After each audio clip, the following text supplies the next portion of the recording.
Que Jesus nos abençoe mais uma vez.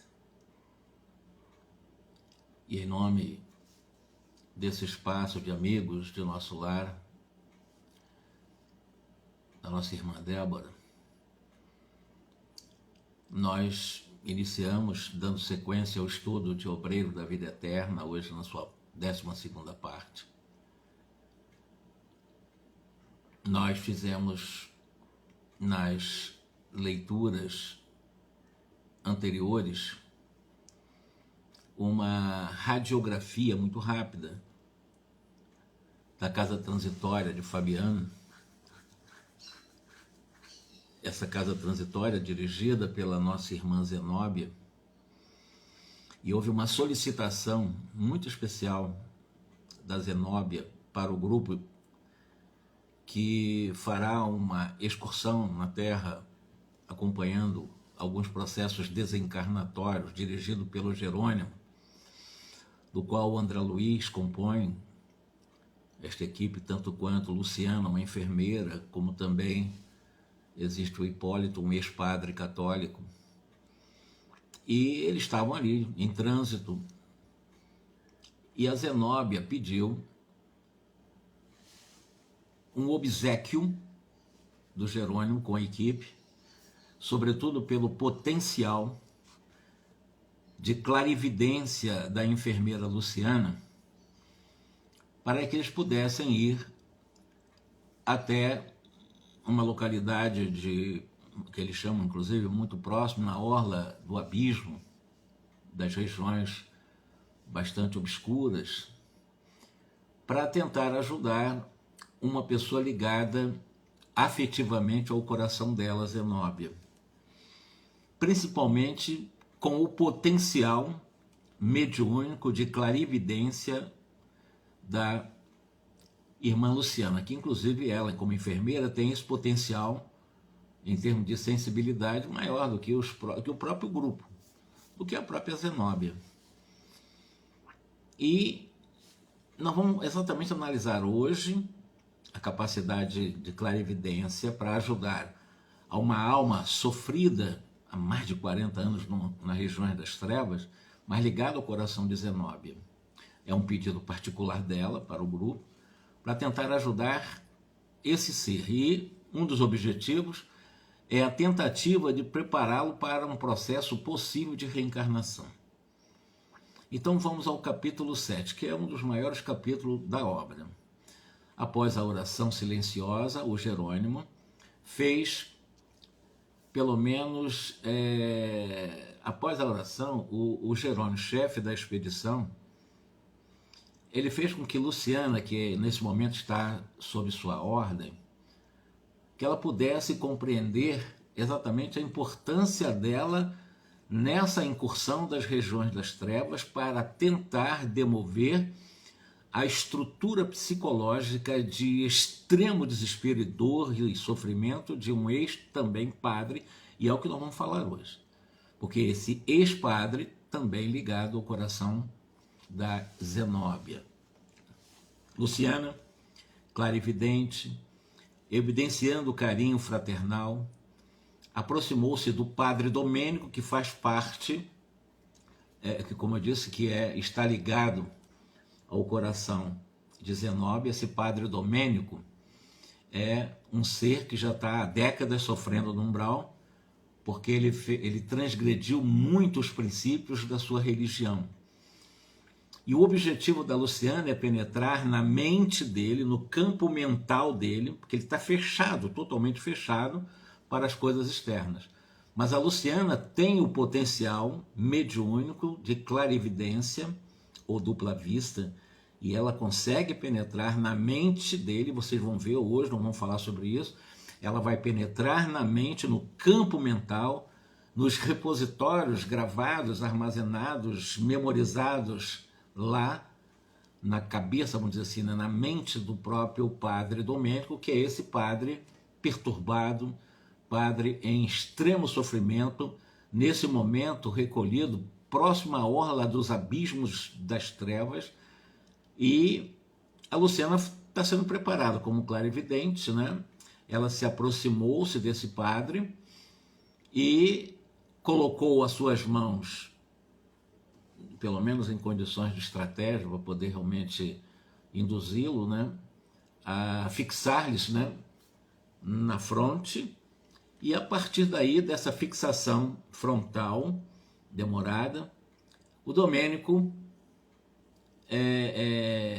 se deixou, evidentemente, entrar na mesma sintonia da Luciana, e a Luciana disse para ele o seguinte: olha, a vossa mente, padre, revela um passado distante, e esse pretérito fala muito alto diante de Deus e dos irmãos e a humanidade. Então a Luciana começa agora a descrever, pela clarividência, adentrando ao mundo mental, ao mapa mental, à realidade íntima do padre Domênico, um ser totalmente em perturbação, e começa a descrever para ele mesmo o que ela está vendo na mente dele. Olha que coisa interessante nesse processo.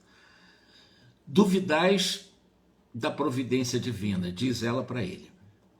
Alegais que o vosso ministério não foi devidamente remunerado com a salvação, porque ele realmente esperava a salvação, porque ele foi um sacerdote católico e após a desencarnação teria sido absolvido dos seus pecados, foi absolvido e teria ido para o céu. Isso na visão teológica dele, mas ele foi nas trevas.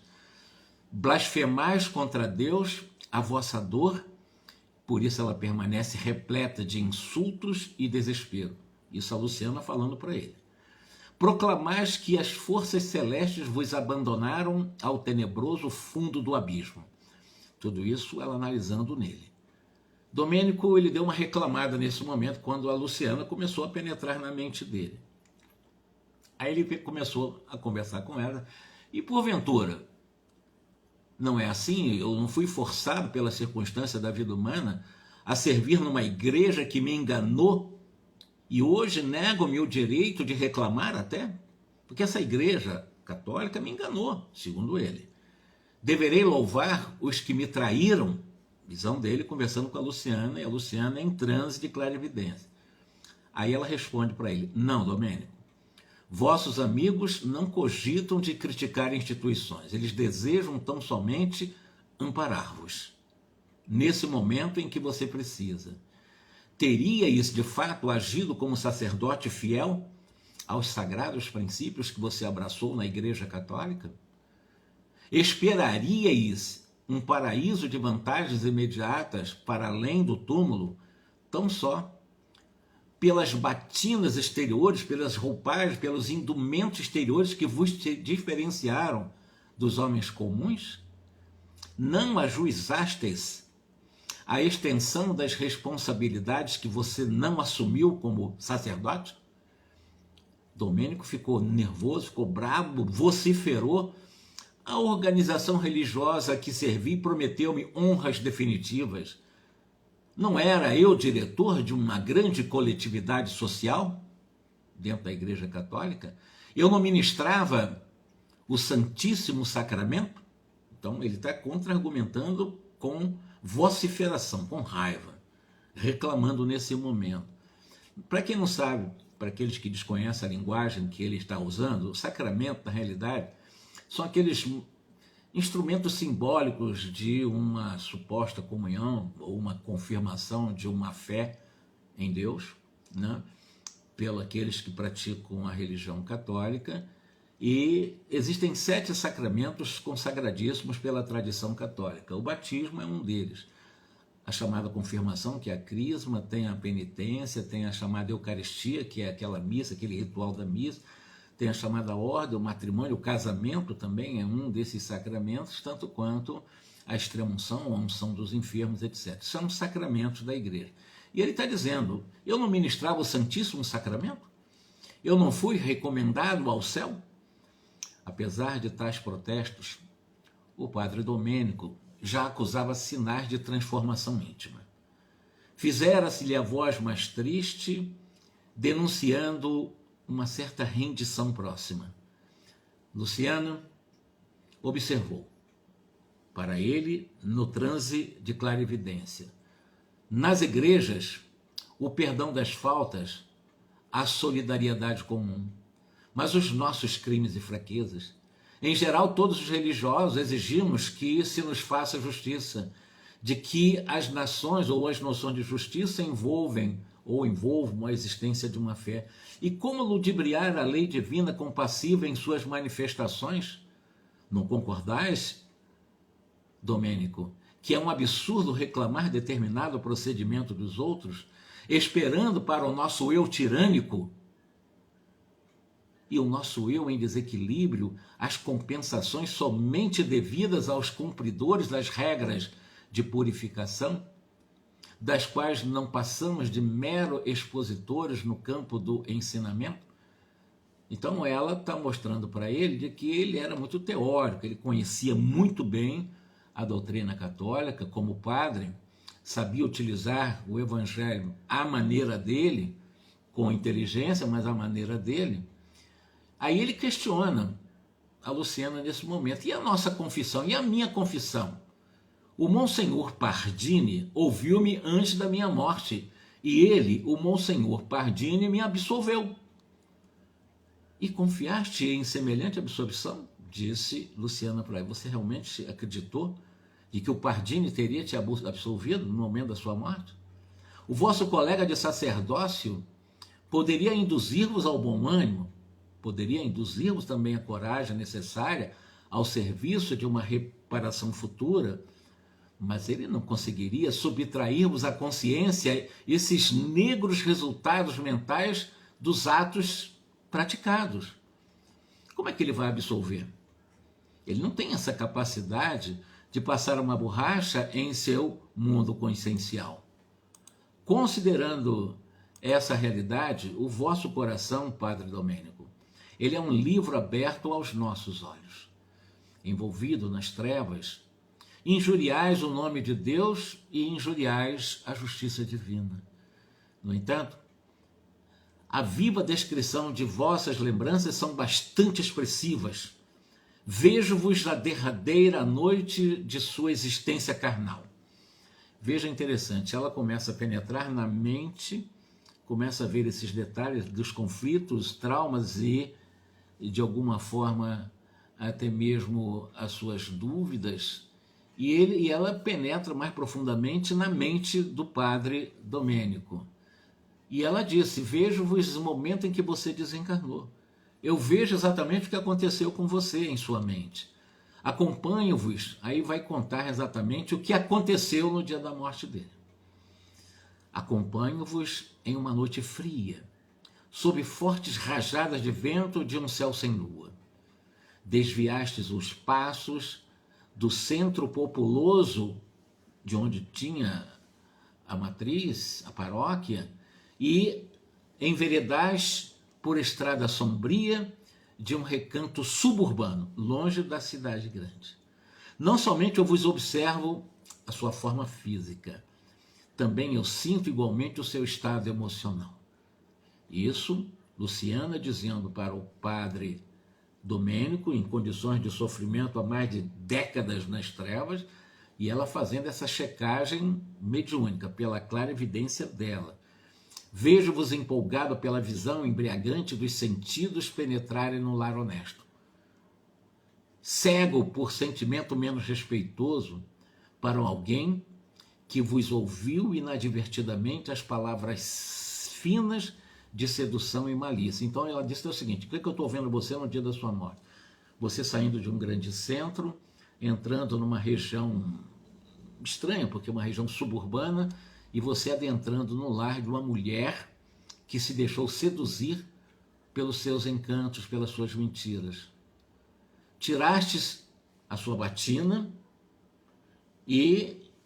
porque você naquele momento estava com ideias escusas, ideias bastante obscuras. Então ele tira a batina e colocou de assim, envergais agora no interior de pequeno salão verde, perfumado, costume de casimira cinza clara, e tira a batina e se veste como um homem comum. Está no subúrbio, exatamente agora no interior de um pequeno salão verde, com aqueles perfumes da noite. Absorvida por vossas referências gentis que apenas traduzem propósito de sensualismo não edificante, certa mulher cede as vossas promessas.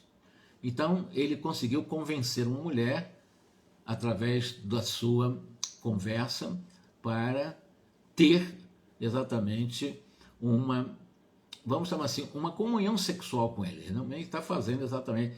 E no momento em que ela aceitou, né, as promessas dele, ela cedeu ao encanto e às falas dele, alguém estava vendo de longe. Ela fala assim, alguém todavia estava espionando. É um homem que registra a ocorrência e afasta-se alucinado sem que lhe identificasseis a presença. Trata-se do esposo dessa mulher. Exatamente ele sai dali correndo, sem que ninguém veja, em dolorosa crise passional. Então, ele vai, pega a mulher casada, o marido vê, e o marido se desespera e sai dali, embora o padre não tenha visto o marido. Ele só estava espionando o marido. Então ele sai ali, a caminho de uma cidade próxima, com muita raiva, com muita dor, o marido traído. Ele penetra num empório de bebidas, adquire 1 litro de vinho antigo por alto preço, afasta-se angustiado e, oculto à sombra de árvores acolhedoras, esse marido traído adiciona ao conteúdo do frasco, que é esse vinho envelhecido, uma pequena porção de substância venenosa fulminante. Em seguida, espera-vos de longe, afagando a ideia de matá-lo. Tudo isso a Luciana vendo no mundo mental do qual ele tentava esconder para ele mesmo. Ele, o padre Domênico, nas trevas há vários anos, tentando esconder isso dele e dos outros, achando que ninguém ia saber dessas coisas.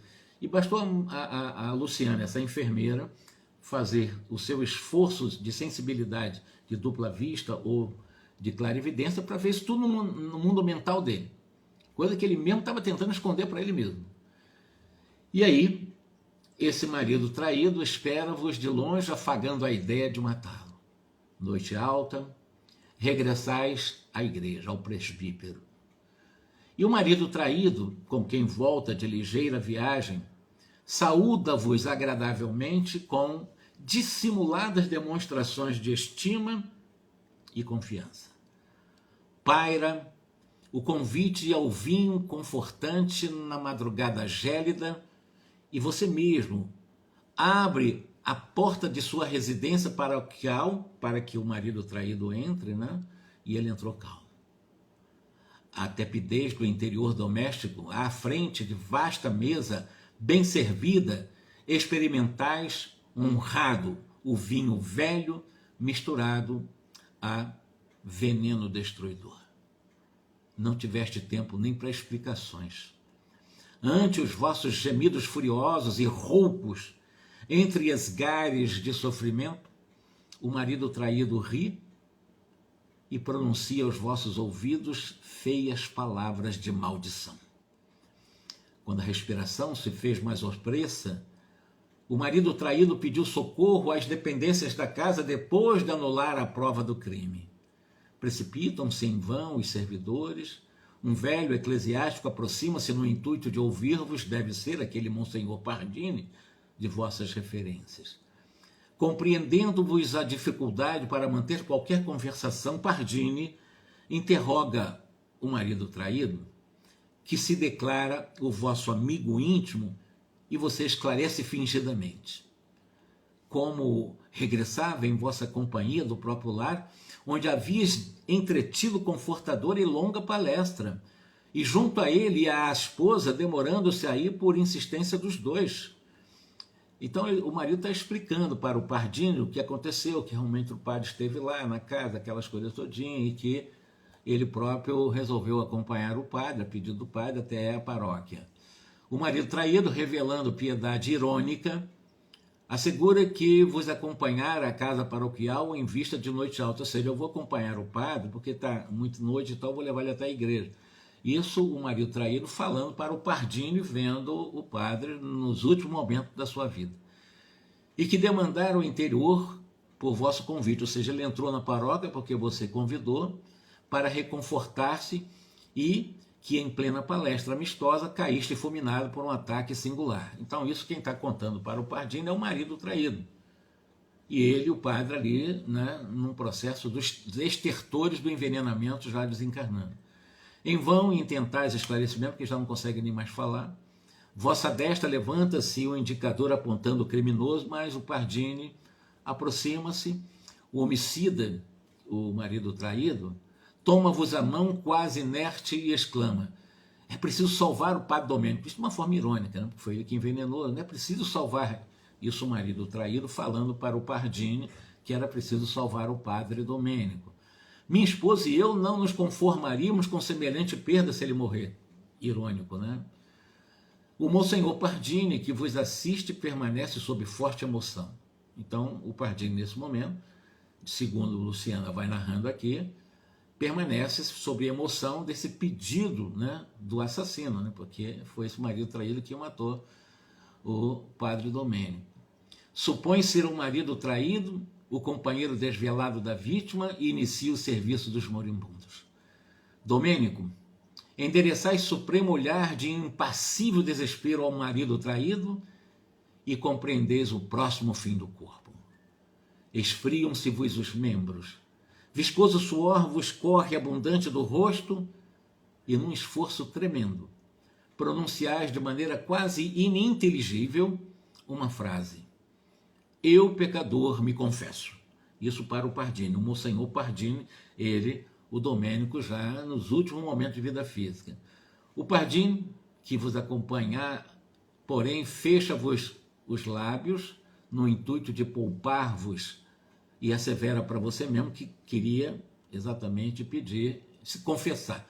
Ele queria confessar, ele sabia que estava morrendo, queria confessar ao Pardini. Aí o Pardini disse para ele, e ele mais para lá do que para cá: Domênico, descansa em paz. Ao sacerdote reto não se faz necessária confissão nenhuma nesse momento da morte. Ainda hoje ministraste mesmo, você mesmo ministraste no sacramento, na missa, e você realmente, inclusive, ofertou a sagrada partícula, a hóstia. Pede a Deus por nós no céu. Então foi o Pardini que fez o contrário, vendo o padre Domênico morrendo, pediu para que o Domênico pedisse a Deus pelo próprio Pardini. Em seguida, concede-vos plena absolvição. Aí o Pardini resolveu utilizar, dentro desses atos sacramentais, a absolvição de todos os pecados da existência humana, tratando-vos a personalidade espiritual cheio de santa confiança. A palavra do colega Pardini, porém, perturba-vos a sua consciência até hoje. No fundo, sabeis que a morte vos surpreende em um doloroso abismo, então não tinha como ele absolver você. Em vão tentais receber a paz que o Monsenhor Pardini vos deseja. Em vão procurar desviar o olhar do envenenador, que é o traído marido, que vos segue satírico. Vossas mãos tombam inerte. Pardini segura o crucifixo que você não consegue sentir. Os vossos olhos param na contemplação da última cena. Abre-se a porta do dormitório espaçoso e alguns servos ajoelham-se em pranto. Não distante, um sino toca fúnebre aviso sobre a sua morte. Amanhece. Entretanto, semi-inconsciente, fustigado pela dor e pela desesperação, não vos vejo desfrutando as claridades do novo dia que surge, porque ele morreu à noite. Cá fora, há círios acesos, velas acesas, e atitude respeitosa dos paroquianos que se multiplicam visitando-vos o cadáver. Após o laudo de um bondoso médico que intimamente vos crê suicida, então o médico, quando fez a análise do corpo dele, acreditou em um suicídio, não em assassinato. Fornecendo, porém, explicações da causa-morte como para não atrapalhar a vida da igreja, da diocese, dizer que ele não se matou. Na realidade, é como se ele tivesse tido um fulminante ataque de angina, a fim de evitar esses escândalos e perturbações no círculo da religião católica da região. Há pessoas que choram sinceramente. Eu ouço comentários elogiosos ao vosso pastoreio sacerdotal. Dentro de vós, todavia, prevalece uma imensa noite. Gritais como o cego, ao abandono no primeiro instante da cegueira inesperada. Porém, ninguém consegue ouvi-lo. Relacionais o crime que foste vítima, ou seja, dizendo que ele foi assassinado, foi envenenado.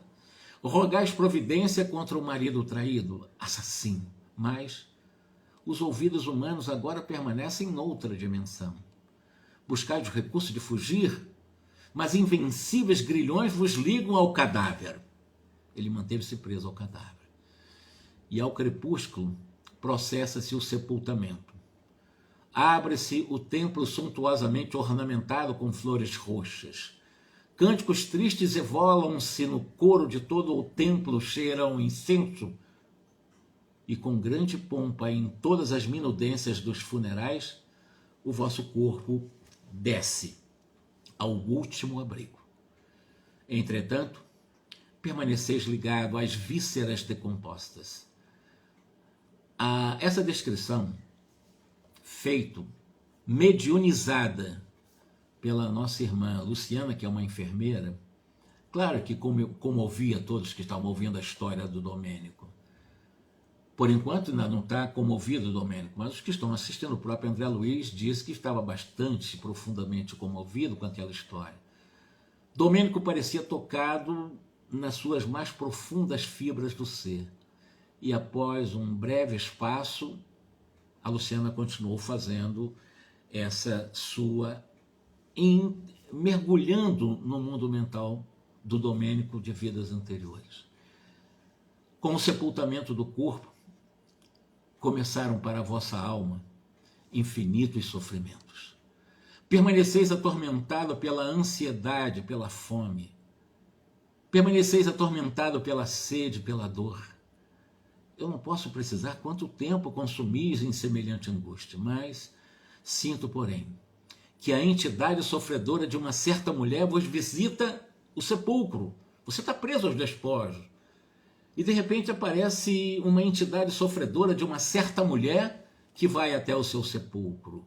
Estende-vos os braços horrendos. E sob impressão de pavor conseguiste desatar os laços ainda restantes que vos prende ao corpo disforme, fugindo a praguejar. Então ele sai, e estava preso o corpo até ali, acompanhando a decomposição do corpo. E quando aparece a mulher estranha, com seus braços estranhos, ele foge. E quando ele foge, ele inclusive fica jogando praga, rogando praga. Vosso quadro consciencial modifica-se, Domênico.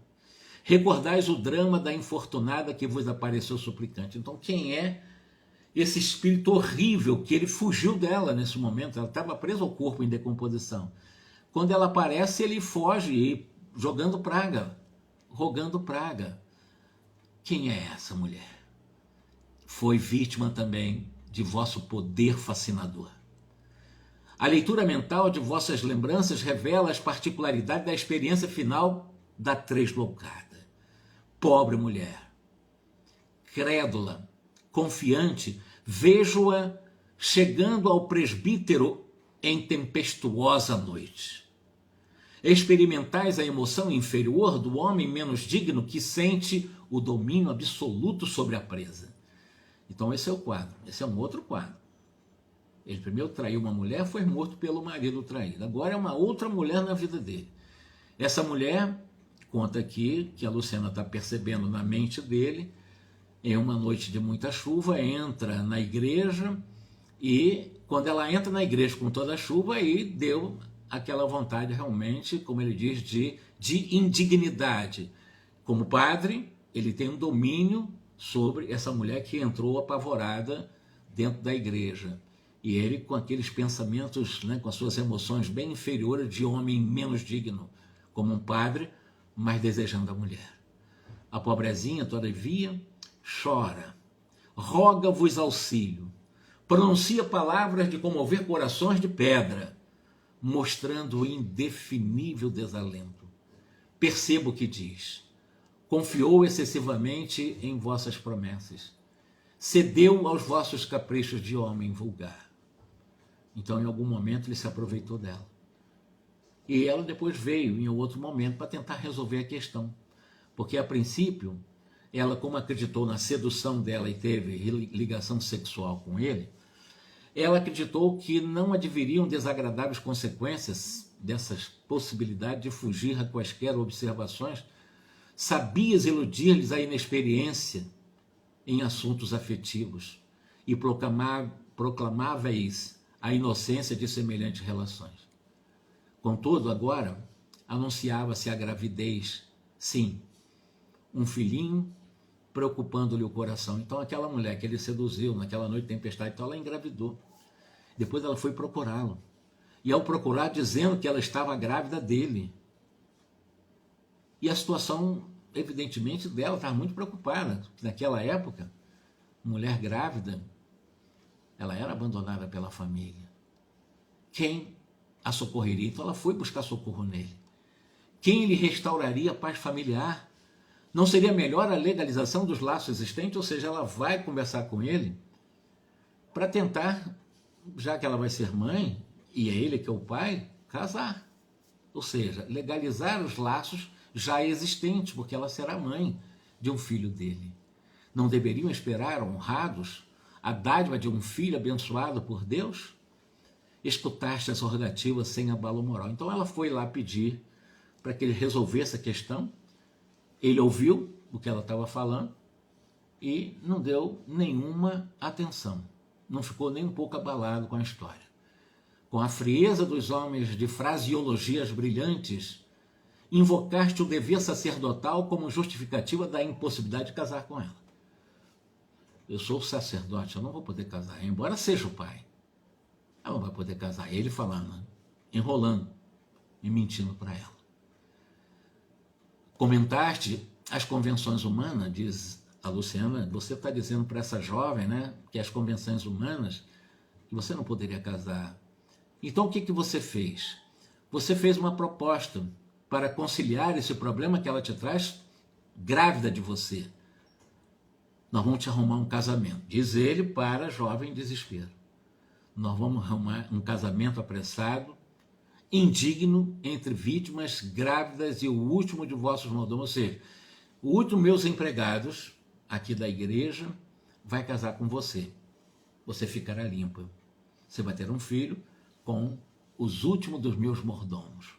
Olha só a estratégia dele. Não quis assumir o filho, prometendo um casamento para ela com um dos seus últimos dos empregados. Claro que a jovem chorou convulsivamente, com repulsa dessa proposta, e ele disse, continuais na argumentação prudente e preciosa, mas com evidentes sinais de loucura, a jovem infeliz abandona-vos precipitada, ganhando a via pública sob aquela chuva torrencial. Acompanho-a, regressa ao lar paterno fundamente desequilibrada, pelo vosso golpe de impiedade. Vale-se da noite solitária e confusa.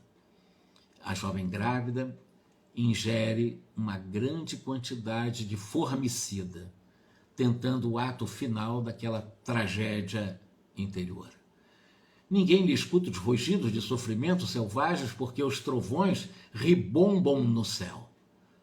Ao amanhecer, todavia, um pai aflito corre ao vosso retiro repousante e colocai-vos ao corrente do fato.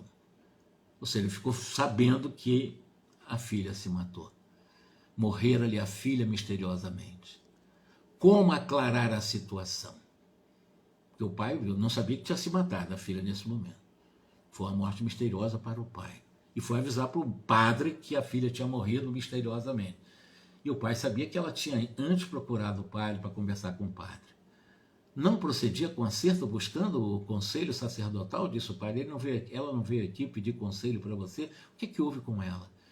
Recebeis a notícia disfarçando, aí diz a Luciana para ele, recebeis a notícia disfarçando dificilmente a emoção, repetindo textos evangélicos para consolar o pai da menina. Preocupado, ponde-vos a caminho da residência enlutada. No entanto, sinto-vos perfeitamente o estado mental.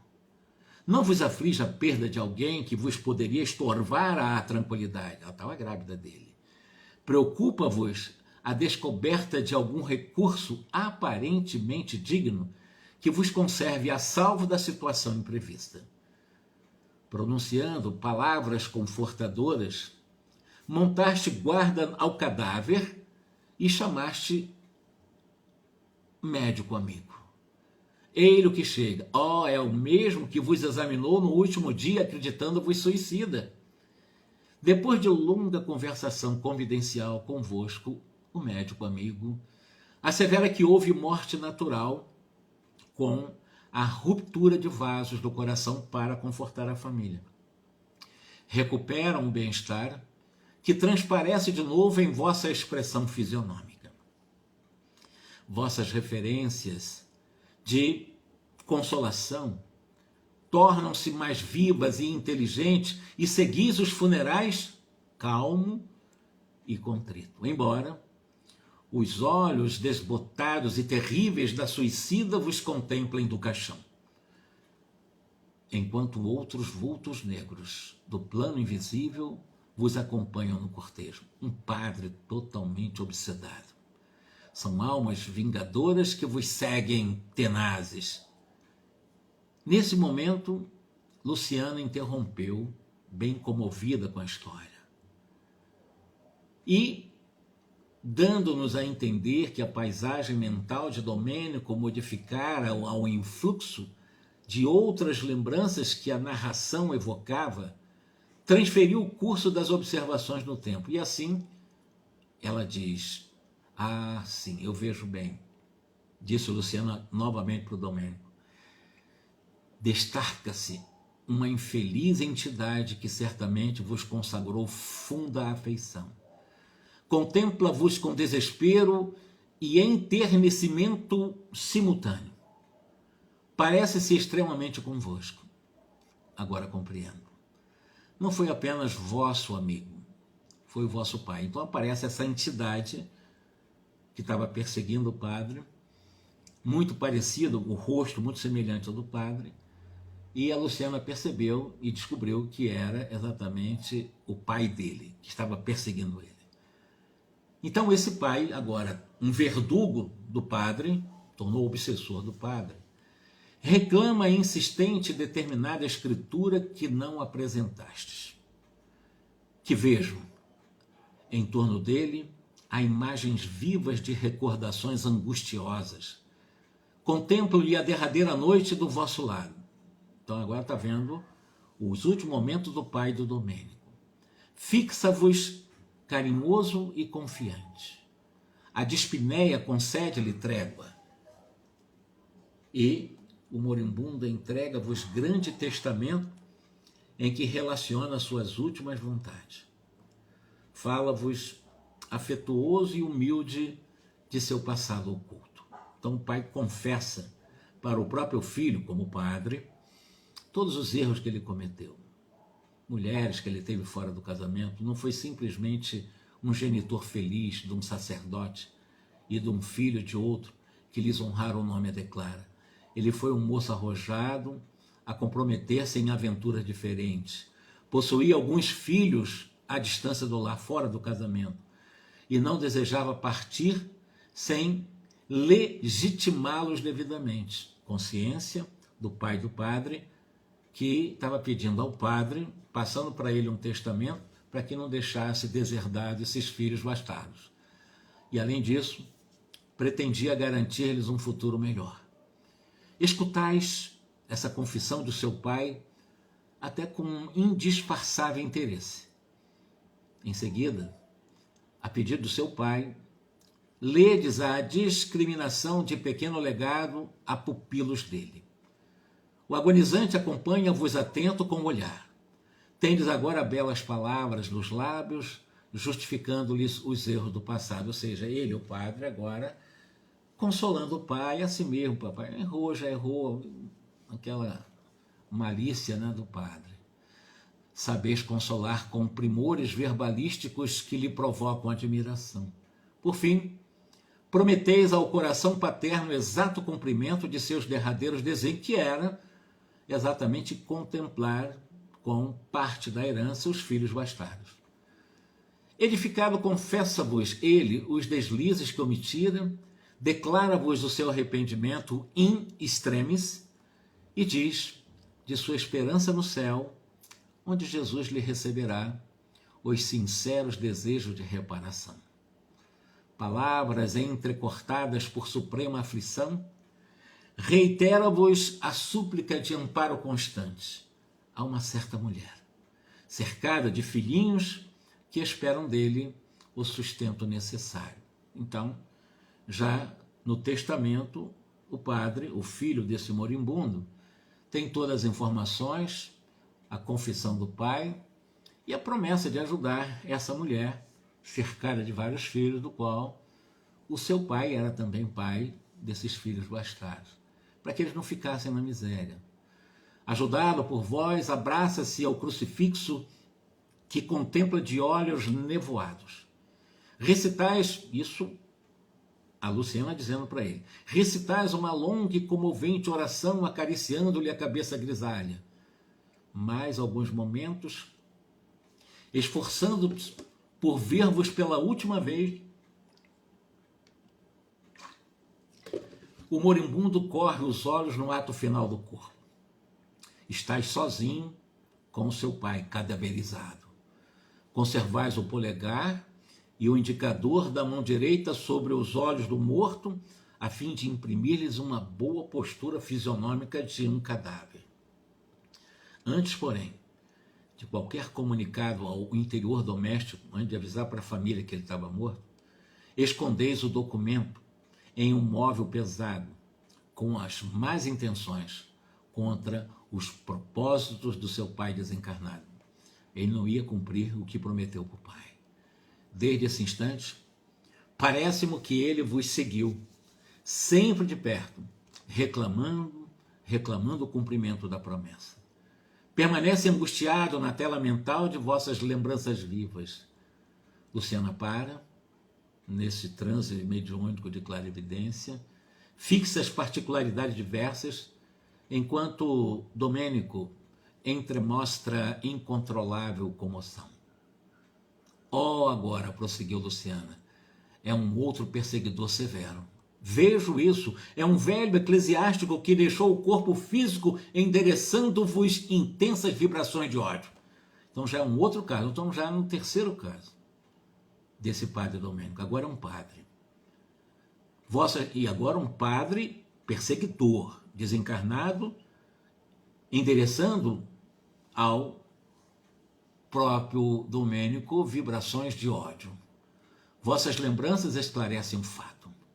Desejáveis a qualquer preço o curato que lhe pertencia. Era um curador. Na realidade, esse curato é aquele tipo de habitação, uma povoação pastoreada por um curador.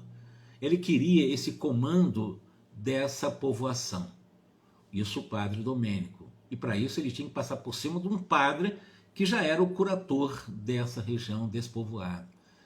Variados interesses pessoais prendiam-vos o pensamento à pequena cidade sob a orientação de um antigo pároco. Intentais a realização do desejo por métodos convincentes. Em longo diálogo, propondes a compra da paróquia em caráter particular. Alegais dispor de bastante influência política para efetuar a transferência do padre velho, lá o curador, sem abalos, remunerando-lhe a adesão incondicional ao projeto. O velhinho, o sacerdote, o pároco, recusa essa oferta de Domênico e procura justificar. Permanece junto àquele rebanho desde muitos anos, diz ele para o Domênico.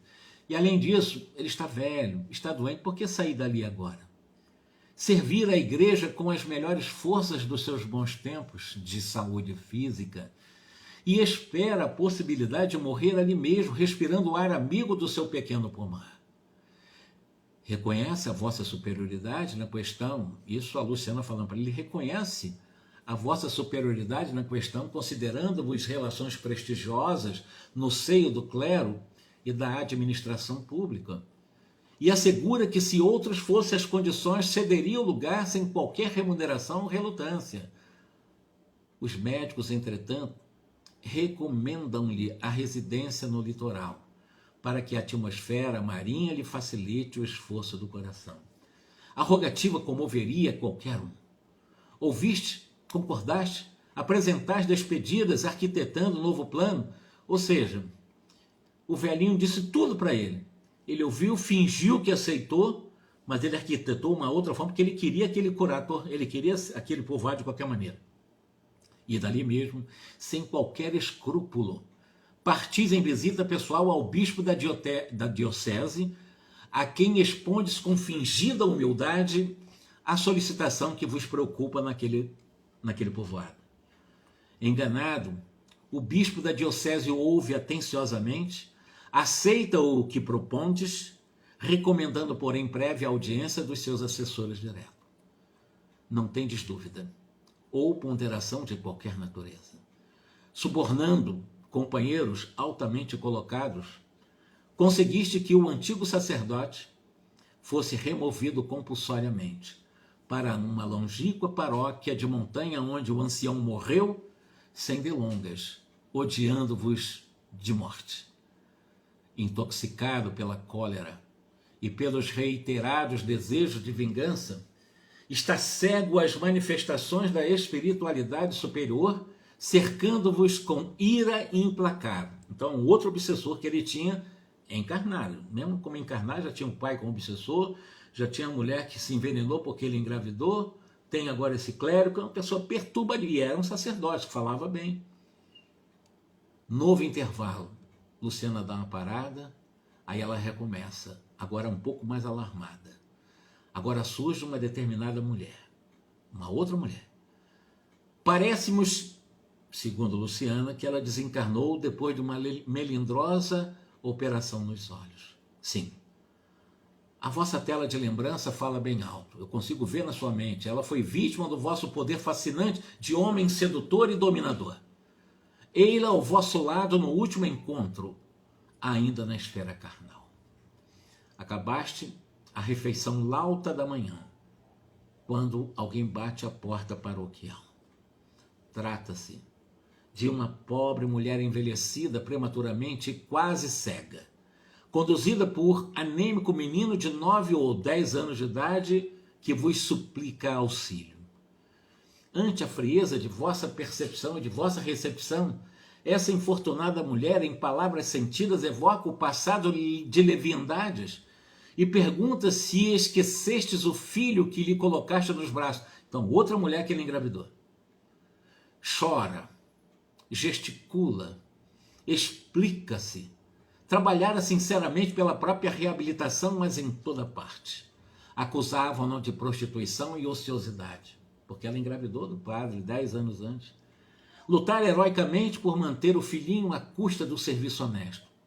Mas ficou doente, sem qualquer proteção, e ali estava quase cega, implorando socorro agora ao pai do seu filho, que era o padre Domênico. E se pudesse, pouparia ao filho ainda criança a humilhação de conhecer o pai desalmado. Entretanto, o pequeno filho abeirava-se da morte. Surpreendera-o a tuberculose devoradora e suplicava-lhe auxílio financeiro para o tratamento indispensável ao filho, que era filho dele também. A criança contempla-vos triste e confiada.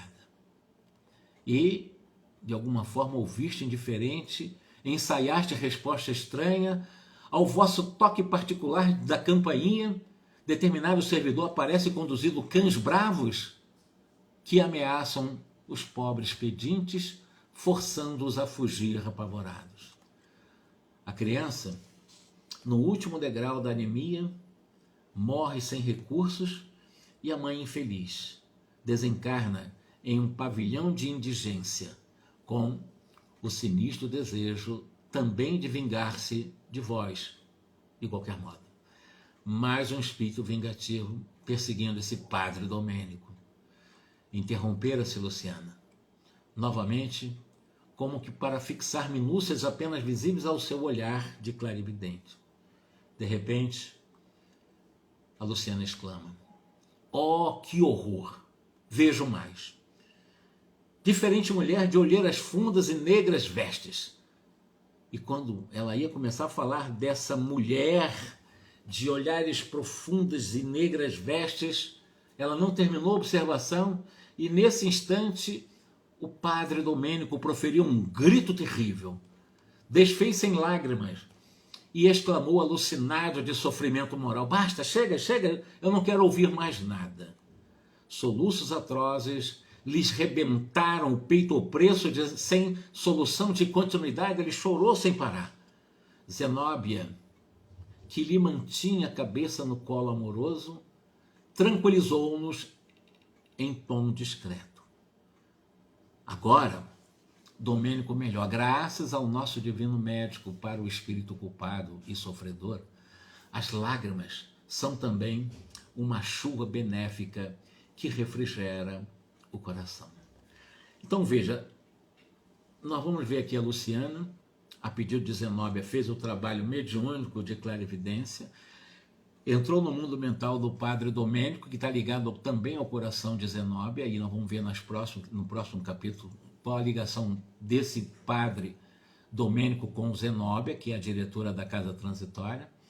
Mas eu vou deixar isso para a próxima terça-feira, porque nós estamos com 10 minutos, o Instagram só nos permite 1 hora e ainda temos tempo para fazer a edição e o compartilhamento para gravar essa live, manter as lives gravadas, capítulo a capítulo, sem pressa, fazendo exatamente essas reflexões com André Luiz nessa obra que nós estamos analisando, Obreiros da Vida Eterna.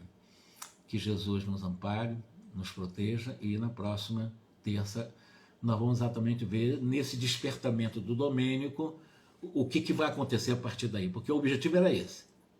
A Zenóbia atravessou aquele espanto naquele lugar todinho para chegar a ele, e nesse momento ela queria exatamente fazer com que ele demovesse seu sofrimento mais atroz, fechado a tudo. Alguém entra na mente dele, ele desarma-se, começa a chorar. Quando ele começa a chorar, é exatamente onde vai haver a benéfica intervenção que vai refrigerar o coração de uma alma tão atormentada como esse padre Domênico. Terça-feira nós damos continuidade a partir desse despertamento do Domênico chorando em pranto no colo da Zenóbia. Graça à imersão feita de fora para dentro, não ele fez. A própria Luciana fez com que ele não se escondesse de si mesmo. E ele percebeu que não conseguia se esconder de ninguém. E a partir daí bateu o desespero e ele entra no choro totalmente em um processo aí sim de arrependimento. Que Jesus nos abençoe. Terça-feira que vem estaremos mais uma vez aqui fazendo essas reflexões, que é uma leitura com poucos comentários de cada capítulo da obra Obreiros da Vida Eterna. Muita paz, que Jesus nos abençoe. Um grande abraço para todos vocês.